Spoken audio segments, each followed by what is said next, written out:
वर्ष 1990 के फरवरी और मार्च महीने में 1,60,000 कश्मीरी पंडित अपना सब कुछ पीछे छोड़कर दूसरे राज्यों में भाग गए थे। इसके अलावा एक रिपोर्ट यह भी कहती है कि कुल 4 लाख कश्मीरी पंडितों ने उस समय कश्मीर से पलायन किया था।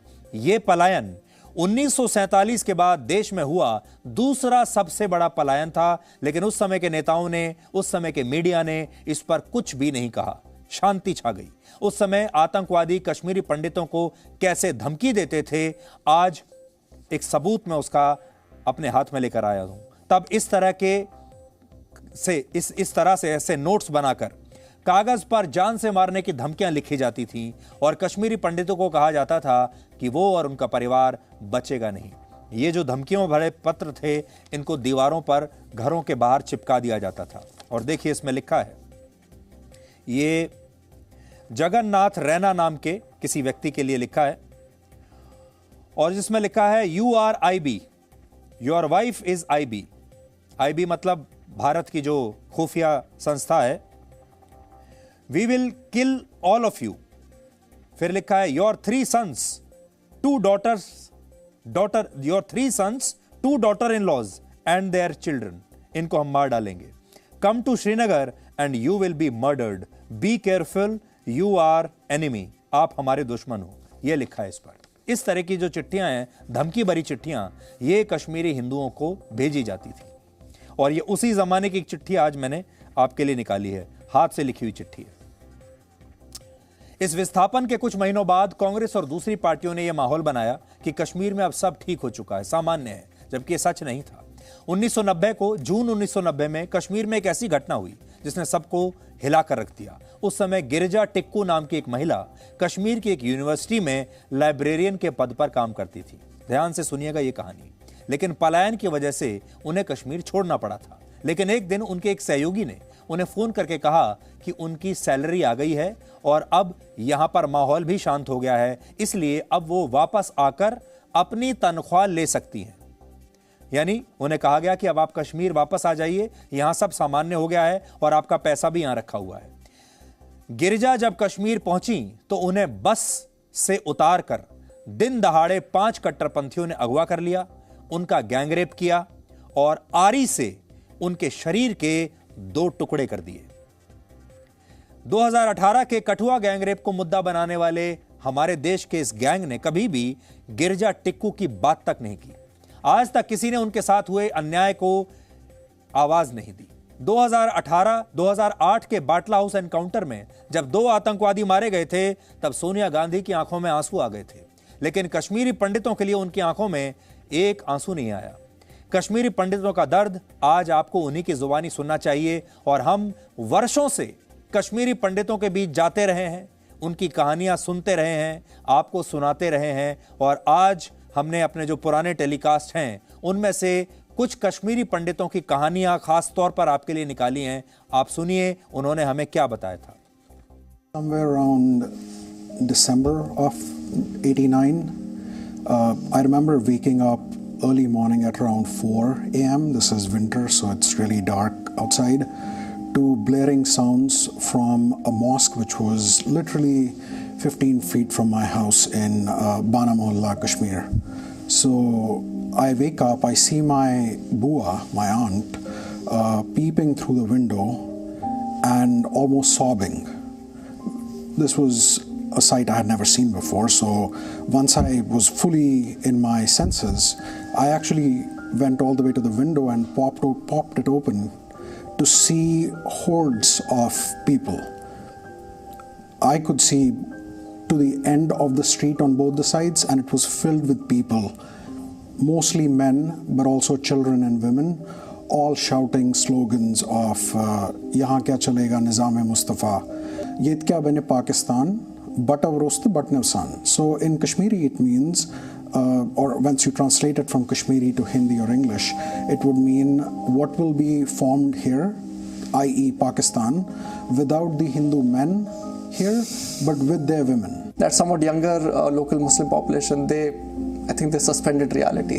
They started believing the propaganda and they believed they could become Pakistan tomorrow. Then of course you must have heard stories that they started circling Pakistani currency locally. There was a point of time when they made local declarations that we have to start following Pakistan time, not Indian time anymore, and we should start following Pakistan standard time. Even on that 19 January, तब भी हमने शायद या मेरे parents ने नहीं सोचा कि दिस इज़ फॉर एवर, क्योंकि उससे पहले दिसंबर में मेरे फादर को थ्रेटनिंग कॉल्स और लेटर्स आई थी। उसमें ये बोला था कि आप जॉब छोड़ के चले जाएं यहाँ से, और नहीं तो आपका घर जलाएंगे, आपकी बेटी को ले जाएंगे, आपके पूरे परिवार को जला देंगे।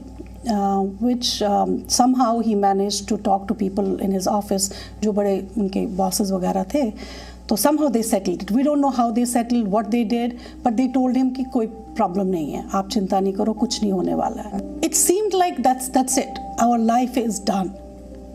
हमें नहीं पता जलाएंगे, मारेंगे, बुचर करेंगे, जो भी करेंगे, but again we did not think कि हमें निकलना है यहाँ से। धमकियाँ मिल रही थी, मार देंगे, निकल जाओ यहाँ से।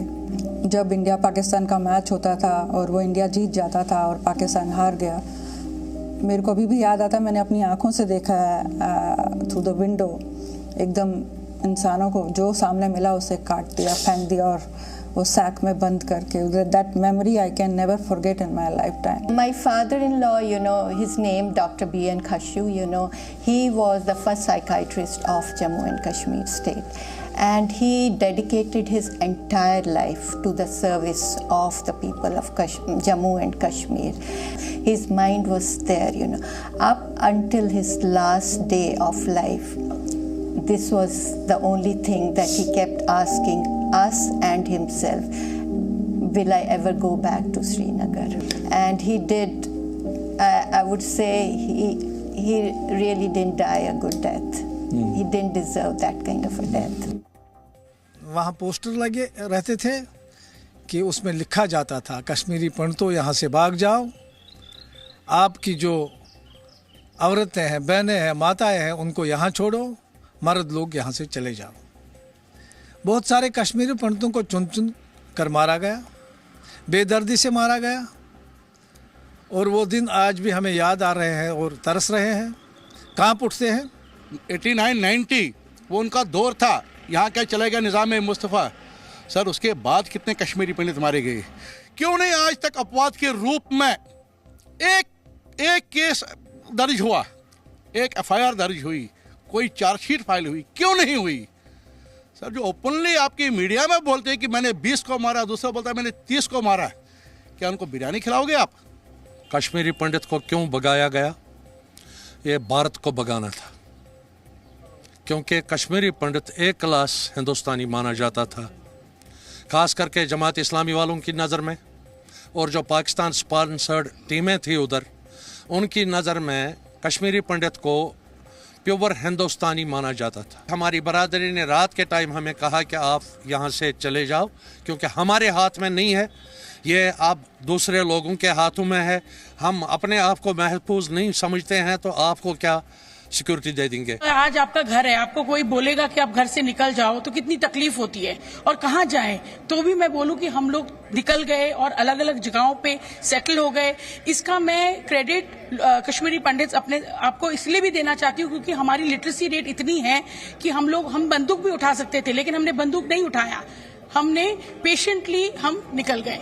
प्रॉब्लम ये नहीं है कि हम लोग मर रहे हैं, प्रॉब्लम ये है कि हमारा कल्चर मर रहा है, हमारा कल्चर, हमारी कल्चरल डेथ हो रही है, इतनी क्लींजिंग हो रही है, पूरी कम्युनिटी साफ की जा रही है, जो हमारे वैल्यूज़ थे वो साफ हो रहे हैं। जैसा आपने देखा होगा, मतलब ललितादित्य मुक्तापीठ, उसके बारे में कोई बात ही नहीं, कोई पता ही नहीं थे। अकबर के बारे में दुनिया भर को पता है, टीपू सुल्तान के बारे में हर एक को पता है, लेकिन ललितादित्य मुक्तापीठ जिसने पूरे भारतवर्ष पर हुकूमत किया और कश्मीर का राजा था, उसके बारे में किसी को पता ही नहीं है। जो पता है हमें, मी including my sister and adjoining घरों में जो जितनी भी फीमेल बच्चे थे, उन सबको इकट्ठा करके हमारे ही घर के एकदम टेरेस पे लेकर गए, वहाँ एक डार्क रूम में रखा गया, इमीडिएटली लॉक कर दिया गया। इंस्ट्रक्शन सिर्फ यही दी गई थी, वो डार्क रूम था, विदाउट लाइट, विदाउट इलेक्ट्रिसिटी। वहाँ पे उन दिनों इलेक्ट्रिसिटी सप्लाई भी बंद हो जाती थी ड्यू टू टेरर अटैक। तो हम लोगों के वहाँ पे, हम लोग पूरे वहाँ पे whole night we were in that dark room. Instructions were given, ना ही आप खाना मांगोगे, ना आवाज़ करोगे, ना वॉशरूम जाना है।